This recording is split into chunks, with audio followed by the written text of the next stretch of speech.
I've been mentally going through my reading history to pick out more authors to cover as potential DMs. At the top of my list with 18 books are David and Lee Eddings, who I may or may not ever get to. It's been a while since I've read them. Next is the pseudonym Jack McKinney, used by James Luceno and Brian Daley for the Robotech novels, which I read in middle and early high school. They total about 18 as well. Tracy Hickman and Margaret Weiss clock in around 12 between them, I think, but Hickman was also a module developer, so we kind of already know what he was like as a DM.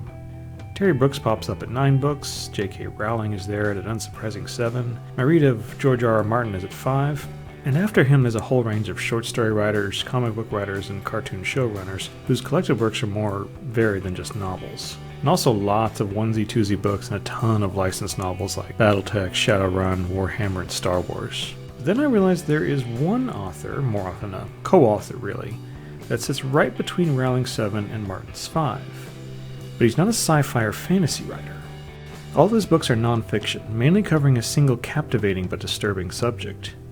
You should know that I've taken some effort to sterilize this video a bit, keep it PG-13. If you choose to get into this author's works, you're going to learn some very terrible things about some very terrible people. Are you ready? Picture this. While traveling between bigger and better things, the party stumbles upon the murdered body of a fisherman. Guards appear from nowhere, quickly accusing the group of the grisly crime. Although more than capable of dispatching the guards, the party would rather not hurt their reputation with the local duke that they've worked so hard to earn. At the guard post, the cooler-headed captain quickly deduces the party's innocence. They've been traveling for some time, and 2 other similar murders took place just a few days prior. The captain asks the wizard and the cleric to apply their talents to help him find the real killer.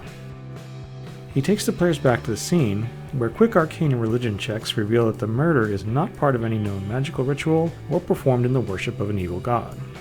The captain can't decide if this result is more or less comforting. The nature of the murder suggests that it means something to the killer, but what? What kind of DM would ask their players to reconstruct the twisted fantasy that drives the culprit to commit such crimes? This kind.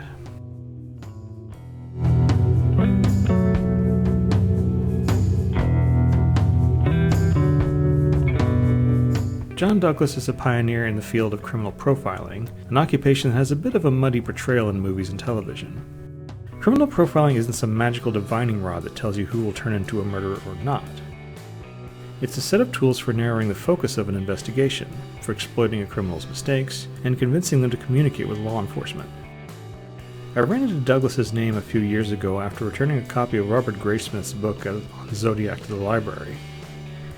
I enjoyed the Fincher movie and found myself on something of a true crime binge. Not far on the same shelf was a book on a killer that I knew quite well. About 15 years ago, I was living in the same small town where this killer was arrested. I'd rather not tell you the name, but there are enough clues so far that you can guess with a little Google and Wikipedia help. If you do decide to give this author's books a try, I'll let you know right now that his descriptions of murders and other crimes are very frank and clinical, and not for everyone. But what would a game run by John Douglas be like? Well, I don't think that the modern psychology of serial killers is a subject that could support an entire campaign. I mean, after a couple of games, the players plop down to the table and say, what's the murder going to be this time? I think it would make a solid one-shot or an arc, a good supplement to a bigger story. The killer, though, has to have compulsions all his own. Their murder fulfills something that the players, hopefully, don't understand. Spells and magic items have to take on a different function, a component of the killer's signature, the characteristics of their act that aren't necessarily in the fulfillment of the murder. In speaking with the locals, players would have to glean the antagonist's identity through a blend of evidence and personal inquiry. How does this activity fulfill this mysterious personal fantasy? And if it fails to fulfill that fantasy, how much further will the killer go in their next murder? And what are the consequences if the players don't catch them in time? That's the sort of game I think that John Douglas would make. Anyway, thanks for watching. I'll see you next video.